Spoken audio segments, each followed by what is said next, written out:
Hey everyone, and welcome to the NBC Charlotte Sports Podcast. I'm NBC Charlotte Sports Director Nick Carboni, and we're just a few days away from a big kickoff game here in Charlotte, Belk College kickoff game between North Carolina and South Carolina. Each one wants to be Carolina, can only be one, and we'll see who it is Saturday. South Carolina seems to have a better team. Year 4 under Will Muschamp, best 3-year run as a head coach for the Gamecocks.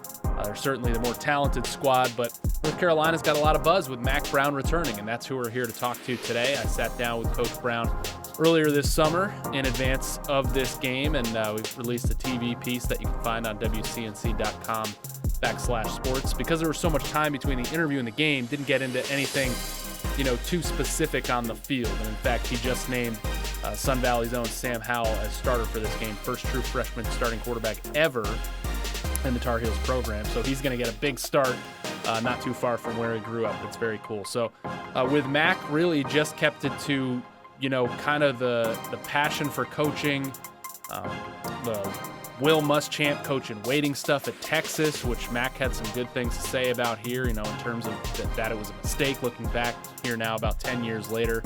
And, kind of what he was missing. He kept saying that when he came back. I was missing something. So has he found it? Will he find it at North Carolina? And how long is he going to be there? He turns 68, if you're listening to this the day it's released on August 27th, today. So how much longer does he think he can keep that passion, keep that fire? I think he's been good for the program so far. They've done really well in recruiting, including flipping Howell.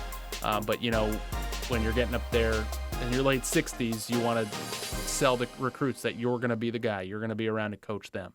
So we get into that and a lot more. Really fun to catch up with him, a guy I've always admired both as a coach and as a broadcaster for 5 years at ESPN. Check it out.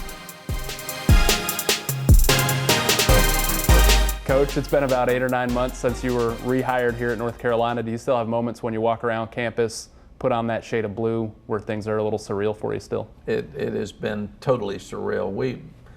Sally and I walk across the football field and just think about all the great memories and moments we had when we were here, the people we meet on campus, the people that say, "Remember me?" And I said, "No, I really don't." But then they give you the name and you say, "Oh my God, yeah, we do," without question.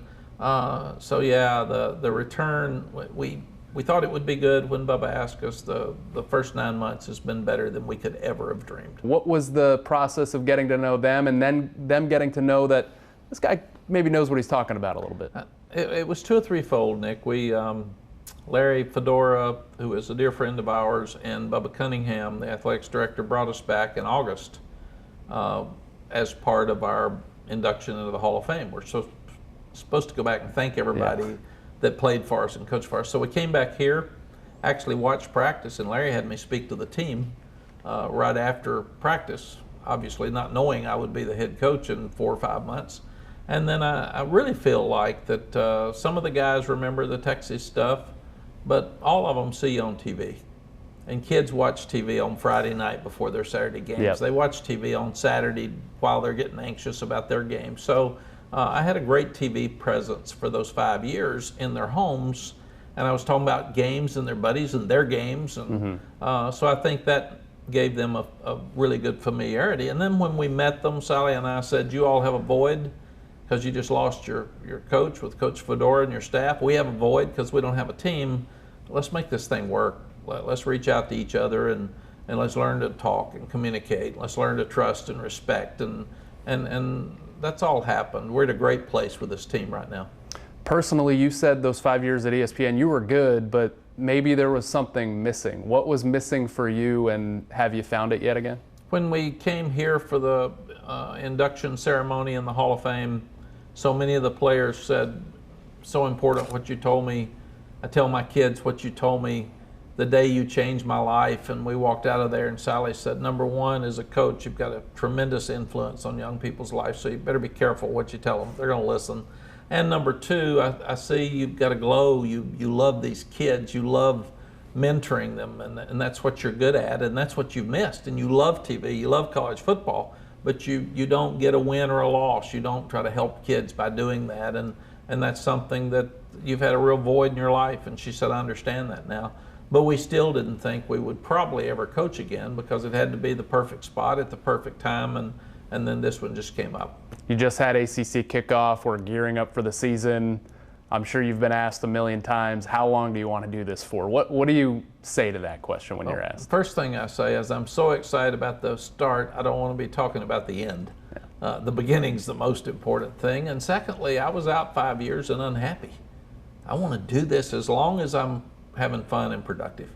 And people have said, is that 3 years? Is that 5 years? I said, I don't care. I'm in better shape. I've got more energy. I've lost weight. I fixed my knee. I'm in a great place right now moving forward. Recruiting's going well. I love our kids. We're changing facilities, and there's so many positive things happening right now that I'm having fun. What was it like to show the kids the new locker room and facility yesterday? I've never seen kids that happy. It was like kids at Christmas. They had their phones out and they're videoing and walking in, and it was a lot of fun. You've gotten some good momentum in recruiting, as you mentioned. Where from Charlotte, you flipped a Charlotte area kid in Sam Howell and got even more momentum. I'm wondering, how has Charlotte changed specifically as a recruiting market since the last time you were at North Carolina to what it is right now? When I was in Chapel Hill before, Charlotte was a place that had good football, but not many players. Rock Hill might have a player. We'd get a few out of Charlotte, but it wasn't a place to go. Now it's a hub.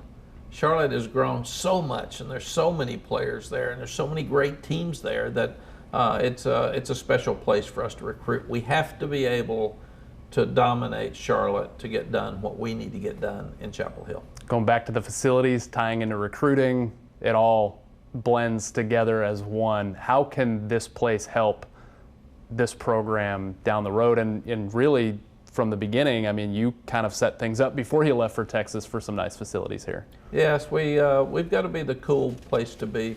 We have a great academic institution. Our university is as good as any in the country, so kids grow up around here wanting to come. And we've got great basketball. We got 28 sports, and 26 of them have been really good. The women's basketball program and the football program the last couple of years have struggled a little bit, but everybody else has been great. So all we need to do is be good. And if we are, kids are going to want to come. And when you start getting the kids from your home state, they'll get others. And they start pulling them in. And that, again, you have to become the cool place to be. The storylines are already writing themselves heading into that first game in Charlotte, and then you realize who you're coaching against, Will Muschamp. At what point after you got hired did you realize that was your first opposing head coach, and what do you think that's going to be like for you guys? It'll be great, but I've coached against my brother. I've coached against guys who have coached for me and with me. Sparky Woods is on our staff. Last time I played South Carolina, he was the head coach at South Carolina. So what you do is you're proud of Will, you're proud of all he's accomplished. He's done a tremendous job there. Game starts, you don't even know who's on the other sideline. Then the next time you even think about it, it's when you're shaking his hand after the game. So I think more than anything else, I'm proud of all he's accomplished. We spoke to him last week, and he was very complimentary of you now and the way you handled everything back then when you were both at Texas and the coach and waiting situation, and what he had learned from that situation. What did you learn from that whole ordeal? I messed that up because I did it because I thought we could win a national championship, and Will was getting opportunities to be a head coach, and we needed to give him a great title to give him the big raise that we needed. He made $900,000 at that time, which was still a whole lot of money, but it was a huge amount at that time. And so we made him coach in waiting. What happened was people thought I was getting ready to quit, and that made it tougher for me because everybody was asking how long is he going to stay, and assistant coaches got confused some. So Will did a great job handling it. I thought I handled it okay, but the perception was not what the reality was. How big? Oh, sorry. And I wish we hadn't done it. It would have been better if we'd have just made him associate head coach or something instead of coach in waiting, because it sounds like I'm waiting on the guy to take my job, and therefore there's an end in sight, and neither one were factual. You said you won't even notice who's across the sideline once that first whistle blows. How important is this game to you, your program, your kids in Charlotte to start the year against the other Carolina? Every game is important. South Carolina's been to bowl games. We won 2 games last year. We won 3 the year before. We've been one of the worst teams in the ACC. So more than anything else, we need to go play with confidence and play good and put ourselves in a position to win in the fourth quarter. And where these guys have lost some games the last couple of years in the fourth quarter, we've got to become a fourth quarter team. And that'll be fun. It'll be exciting. How did working at ESPN for 5 years help you kind of zoom out and maybe pick and choose a little bit from different programs? What did you take and who did you take it from? Well, there are a number of things it did. It let me rest up. Even though you guys work really hard and you travel a whole lot, it was still not the same pressure as Saturday nights. Secondly, it gave me a different perspective of media, because I was in meetings with media all week and every day, and I was with writers and radio people and TV people, and I saw you've got very difficult jobs, and coaches get paranoid and think somebody's after them all the time, and you're not. You're trying to tell a story, and you're trying to get people interesting things that aren't just out there, and it's a very difficult thing to do, especially every day. And then thirdly, I was able to get out of that box and that bubble as such that I was in at Texas, and see other people practice all spring, and see Friday night games and see how they were attacking things, and meet young assistant coaches and see who the best young coaches were that were out there. So it was a very, very healthy thing for me. It was kind of like just a revival of my spirit with football and starting over and just looking at all the new fun things. And I wasn't sure I was going to coach again, so subconsciously I wasn't sitting there saying, when I go to this job, I'm going to do this. I'm just a football junkie, so I just loved it. And I was writing this down, writing that down, and keeping notes, and now it's all been helpful. Lastly, what are the kind of sights and sounds that you see and feel at your job that are reminders all the time of why you love this? A smile on a young guy's face when he gets an A in a classroom. Offering a young person a scholarship when it's his life's dream and he cries in your office. Going to an assistant coach who has something click when it's not working, and he gets it to work, and he's on cloud nine and feels like it's the coolest thing in the world. Knowing that your season tickets are about sold out. Understanding when you walk around Chapel Hill, people just say thank you for coming back.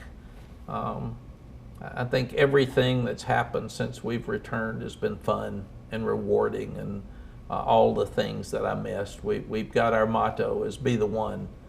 You be the one to step up. You be the one that I want to call on. You be the one that helps stop drinking at some point in campus. You be the one to help stop that sexual assault. You be the one to make the play in the fourth quarter when we got to win the game. You be the one to make the play to start the game off. And so all these guys now are just, I eat lunch with a team every day. I eat dinner about every night with them, and just getting to know them and their lives and trying to help them gain more confidence. Coach Fedora recruited great kids. These aren't good kids, they're great kids. And they deserve to win, and they're working really hard. And it's my job now to make sure that the coaches and I put them in positions that they can win.